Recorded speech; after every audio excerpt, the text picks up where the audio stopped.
Halo, oke, langsung aja ya. Kita mau ngobrolin materi menarik nih yang Anda bagikan. Ini dari buku Ryan Holiday, Ego is the Enemy. Ah iya iya, buku yang bagus banget itu. Betul. Intinya kan buku ini ngomongin soal ego.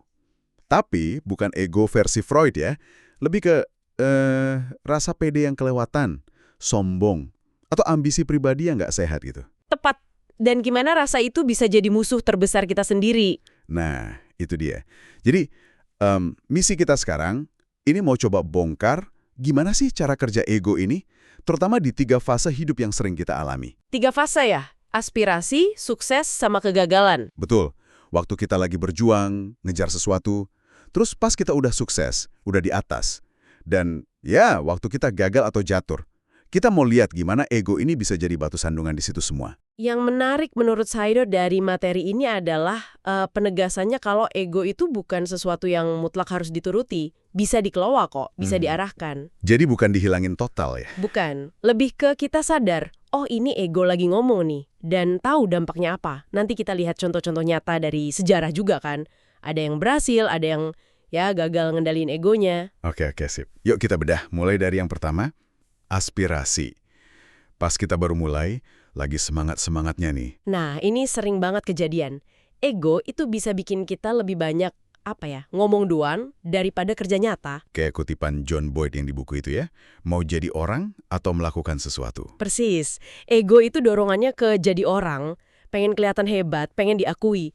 Fokusnya ke citra. Bukan ke kontribusi benerannya ya. Betul. Dan satu lagi di fase ini, ego itu bikin kita cepat puas. Merasa udah pinter, jadi malas belajar lagi. Wah, ini bahaya nih. Iya kan? Contoh di buku itu Kirk Hammett dari Metallica. Coba bayangin, udah jadi gitaris band rock idola dunia gitu. Legenda hidup lah ya. Betul, tapi dia masih cari guru gitar lagi. Masih merasa perlu belajar terus. Ini kan nunjukin kerendahan hati yang luar biasa. Beda banget sama orang yang egonya bilang, gue udah jago kok, terus stop ya. Nah, itu dia. Jadi kuncinya di fase ini memang rendah hati sama kesadaran buat terus belajar. Jadi murid selamanya. Oke, nah terus gimana kalau udah sukses, udah tercapai nih tujuannya? Nah, ini bahayanya beda lagi.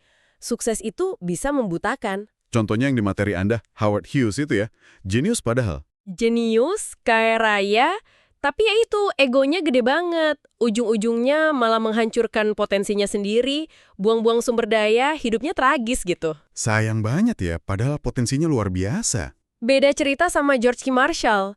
Dia lebih mentingin misi, tugas negara daripada popularitas atau kemuliaan pribadi. Itu kontras yang bagus banget. Ini jadi nanya ke diri sendiri ya, sebenarnya apa sih yang penting buat kita? Tepat sekali.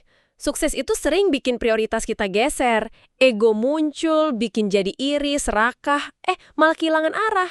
Kayak Ulysses Grant itu ya, setelah perang malah ngejar kekayaan terus kesandung masalah. Betul, makanya di buku itu ditekankan pentingnya sobriety, tetap sadar, tetap seimbang, jangan sampai mabuk kesuksesan. Dan soal kartu skor internal itu juga menarik. Iya, maksudnya standar nilai yang kita pegang sendiri itu jauh lebih penting daripada pujian atau validasi dari luar. Itu yang bikin kita tetap grounded. Oke. Terakhir nih, fase kegagalan. Ini pasti dialami semua orang kan ya? Nggak mungkin enggak, dan di sini ego juga berperan besar. Gimana tuh?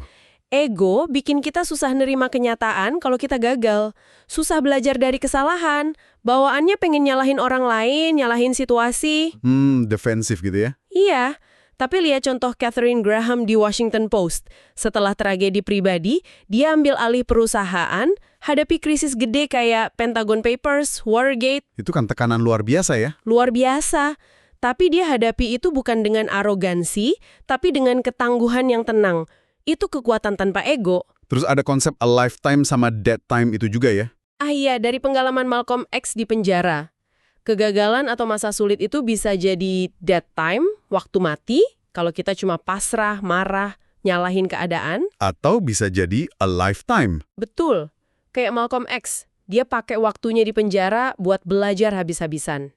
Baca kamus dari A sampai Z. Itu a lifetime, waktu yang dipakai untuk tumbuh. Ego biasanya milih yang mana? Ego cenderungnya milih dead time. Terjebak di kemarahan, penyesalan, gak mau lihat ke dalam. Jadi cara melewatinya gimana? Ya, terima dulu kenyataannya.